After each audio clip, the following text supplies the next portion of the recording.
जय हिंद प्यारे मित्रों। हम पर्यावरण के 100 ऑनलाइनर फॉर्म में प्रश्न लाए हैं जो 20-20 के 4 वीडियो होंगे। तो आप सभी वीडियो को देखें जिससे आपके 15 नंबर 100% कहीं नहीं जाने वाले हैं। तो आप सभी वीडियो को देखेंगे और इसे नोट करेंगे भी, जो परीक्षा में बहुत महत्वपूर्ण है। तो दोस्तों, पहला प्रश्न देखा जाए, पर्यावरण की प्रमुखता कितने घटक होते हैं? तो पर्यावरण के कितने घटक होते हैं? 3।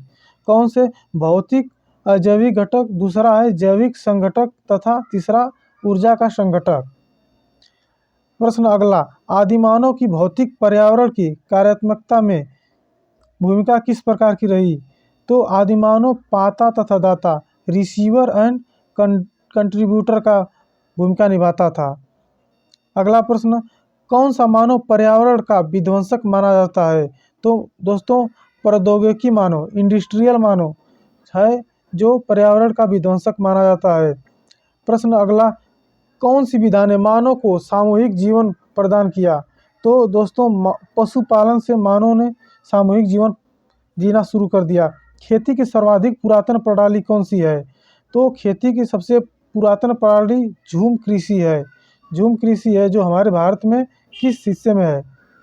विश्व तथा भारत में आज भी झूम या स्थानांतरण कृषि कहाँ पर प्रचलित है? तो दोस्तों, विश्व तथा हमारे देश में कहाँ पर है?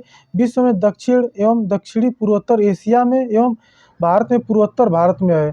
दोस्तों, जो इधर के राज्य हैं ये झूम खेती करते हैं, जैसे मिजोरम, मणिपुर, मेघालय, नागालैंड, असम के साइड झूम खेती होती है अभी भी। अगला प्रश्न, मानव भूगोल के जन्मदाता की संज्ञा किसे प्रदान की गई? तो मानव भूगोल के जन्मदाता की संज्ञा फ्रेडरिक रेटजल को प्रदान की गई है। ये प्रश्न महत्वपूर्ण है। अगला प्रश्न, मनुष्य के लिए सर्वाधिक कार्यक्षमता तापमान तथा आर्द्रता कितनी होती है? तो मनुष्य 25 डिग्री सेल्सियस तथा तापमान और आर्द्रता 60% होगी तो मानव कंफर्टेबल महसूस करेगा। तो 25 सेल्सियस और 60% आर्द्रता मानव के लिए सक्षम है। प्रश्न 9, औद्योगिक क्रांति सर्वप्रथम कहाँ प्रारंभ हुई? तो दोस्तों, औद्योगिक क्रांति सर्वप्रथम इंग्लैंड में प्रारंभ हुई। कहाँ हुई? इंग्लैंड में प्रारंभ हुई। पर्यावरणीय समस्याओं का प्रादुर्भाव कब से प्रारंभ हुआ? पर्यावरणीय समस्याओं का प्रादुर्भाव औद्योगिक क्रांति एवं आर्थिक निश्चयवाद से शुरू हुआ है।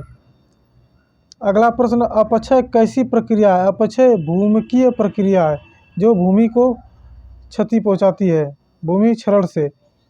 अगला प्रश्न, अंतर्राष्ट्रीय हाइड्रोलॉजिकल दशक मनाया गया। तो दोस्तों, 1965 से 1974 तक ये दशक मनाया गया, अंतर्राष्ट्रीय हाइड्रोलॉजिकल दशक। प्रश्न नंबर 13, ओजोन स्तर के चरण का पता सर्वप्रथम किसके द्वारा लगाया गया था?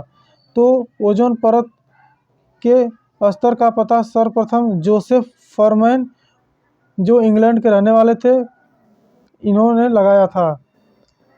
दोस्तों, ओजोन की खोज कब हुई?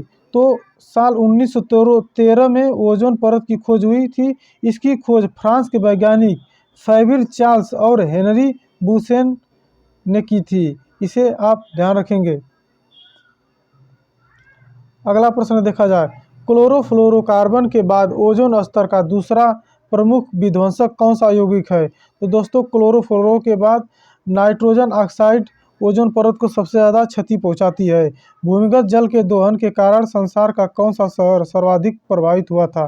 तो भूमिगत जल के दोहन के कारण ब्रुकलिन यूएसए का शहर सबसे ज़्यादा प्रभावित हुआ था। नेक्स्ट प्रश्न, मेघविजन में किन यौगिकों का प्रयोग किया जाता है? दोस्तों, मेघविजन यानी कि कृत्रिम बारिश, तो इसमें ठोस कार्बन डाइऑक्साइड एवं आयोडीन के यौगिक का प्रयोग किया जाता है मेघविजन के लिए। अपने स्थान पर शैलों तथा रिगोलिथ आवरण प्रस्तर के विघटन तथा वियोजन की प्रक्रिया को क्या कहते हैं?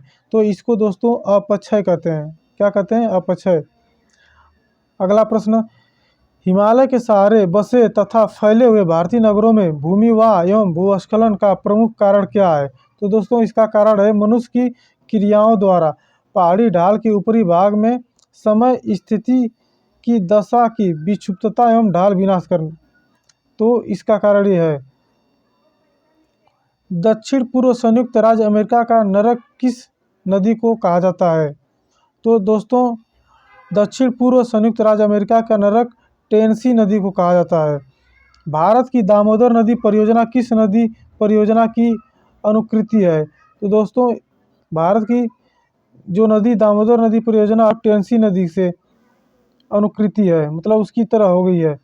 दोस्तों आज के 20 प्रश्न हो गए। इस पीडीएफ को पाना है दोस्तों तो यूट्यूब के आप लिंक में जाएंगे, डिस्क्रिप्शन लिंक में, तो इस टेलीग्राम लिंक पर आपको ये पीडीएफ मिल जाएगी। धन्यवाद। आप कंटेंट अच्छा लगा तो लाइक, शेयर और सब्सक्राइब अवश्य करें। जय हिंद।